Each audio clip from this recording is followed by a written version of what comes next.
densidade da água. Você já parou para pensar por que apenas as superfícies dos rios e lagos congelam? Devido às ligações chamadas pontes de hidrogênio que existem para a molécula de água, a água tem um comportamento anômalo, pois a sua densidade, ao contrário do que acontece com os outros líquidos, tende a se elevar à medida que aumentamos a temperatura. Então é por essa razão que o gelo é menos denso do que a água, e por isso ele flutua. A água mais densa é aquela que está a 4 graus Celsius. Com isso, ela desce e fica no fundo dos lagos, ao passo que a água a 0 graus Celsius, que está menos densa, fica na superfície, trocando calor diretamente com o ambiente e com isso facilitando o seu congelamento. Relação entre temperatura e pressão. A pressão exercida sobre uma substância influencia seus pontos de fusão e ebulição. Quanto maior for a pressão, maior será a temperatura de ebulição e de fusão. No dia a dia, é muito comum observarmos as mudanças de estados físicos, como, por exemplo, o derretimento do gelo, ou quando fervemos a água numa chaleira. Mas será que a temperatura de fusão e de ebulição são sempre as mesmas? Quando a água se encontra submetida a uma pressão de 1 atm, o ponto de fusão é conhecido como sendo 0 graus Celsius e o de ebulição como sendo 100 graus Celsius. Influência da pressão na temperatura de fusão. Quando uma substância se funde, geralmente ela aumenta o seu volume. Isso ocorre porque, ao ter sua temperatura aumentada, as moléculas passam a ter mais energia e a vibrarem mais, afastando-se. Assim, para uma substância que tem seu volume aumentado durante a fusão, se modificarmos a pressão exercida sobre ela, ocorre também uma mudança na temperatura de fusão dessa substância. Ou seja, se modificarmos a pressão, a temperatura de fusão também muda. Isso acontece porque, ao aumentarmos a pressão, as moléculas têm menos espaço para vibrarem e acabam se mantendo mais juntas, aumentando a sua interação.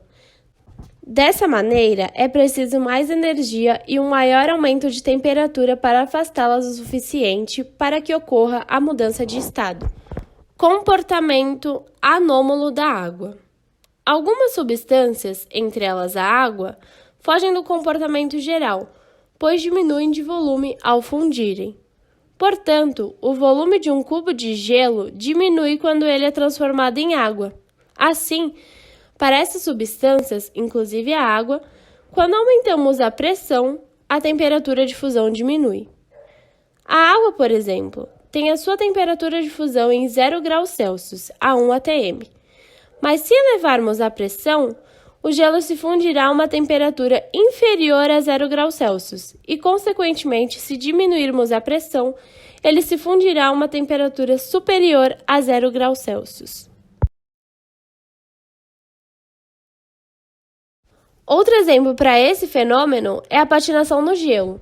O gelo sobre a lâmina da bota do patinador sofre uma pressão muito grande e se funde, mesmo que sua temperatura seja inferior a 0 graus Celsius, permitindo que a pessoa deslize facilmente sobre as pistas de patinação. Assim que os patinadores passam, a pressão retorna ao normal, 1 atm, e a água volta ao estado sólido, já que a temperatura está abaixo de 0 graus Celsius. Influência da pressão na ebulição. Quando as substâncias se aproximam da temperatura de ebulição, tem o seu volume aumentado. Dessa forma, o aumento do volume também dificulta a dilatação da substância e, consequentemente, o aumento da pressão também aumenta a temperatura de ebulição das substâncias. Esse fato pode ser verificado com o uso das panelas de pressão, por exemplo. Em uma panela comum, aberta, com pressão de 1 atm, a água entra em ebulição a 100 graus Celsius e sua temperatura não ultrapassa esse valor. Na panela de pressão, os vapores formados e impedidos de escapar ajudam a pressionar a superfície da água, podendo aumentar a pressão total dentro da panela em até 2 atm. Dessa maneira, a água só entrará em ebulição quando sua temperatura chegar próxima a 120 graus Celsius. E isso faz com que os alimentos sejam cozidos mais rapidamente. Como os canudinhos funcionam? Qual a relação de pressão atmosférica com tomar um suco no canudinho? Se você não sugar pelo canudo, o líquido continuará dentro do copo, ou seja, a pressão de dentro e fora, pressão atmosférica, serão iguais. O líquido só sobe pelo canudo se modificarmos a pressão em seu interior. E como se faz isso? É só sugar. Quando fazemos isso, a pressão fora do canudinho continua a mesma, mas a pressão de dentro do canudo diminui. Ou seja, o líquido sobe pela diferença de pressão. A pressão fora do canudo é maior que de dentro do canudo, empurrando o líquido para cima. Como quebrar uma régua usando a pressão atmosférica? A força exercida pela atmosfera sobre o papel é suficiente para segurar a régua no lugar, no momento da batida. Você pode fazer a conta. Essa força é igual à área do papel multiplicada pela pressão atmosférica. F igual a P vezes A. Se o papel tiver dimensões de 20 por 20 centímetros, sua área será de 2 vezes 0,3, que dá 0,06 metros ao quadrado.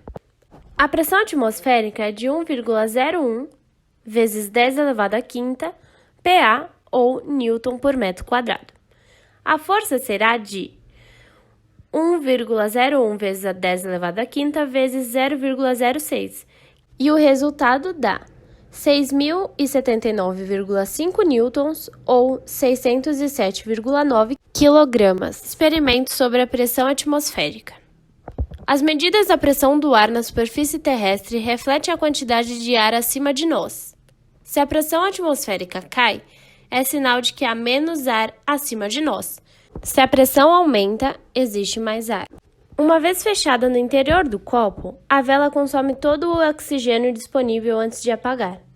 O ar dentro do copo se esfria e, com isso, a pressão do ar diminui para baixo da pressão atmosférica. O ar do lado de fora empurra a água para o interior do copo, até que a pressão no interior e no exterior volte ao equilíbrio. A pressão atmosférica está relacionada com a temperatura do ar. Quanto menor a temperatura, menor a pressão, e vice-versa. O experimento também serve para ilustrar o que acontece durante as tempestades no mar. Elas fazem com que a pressão atmosférica sobre a superfície da água no local diminua. Dessa forma, o nível da água em regiões de tempestade pode subir.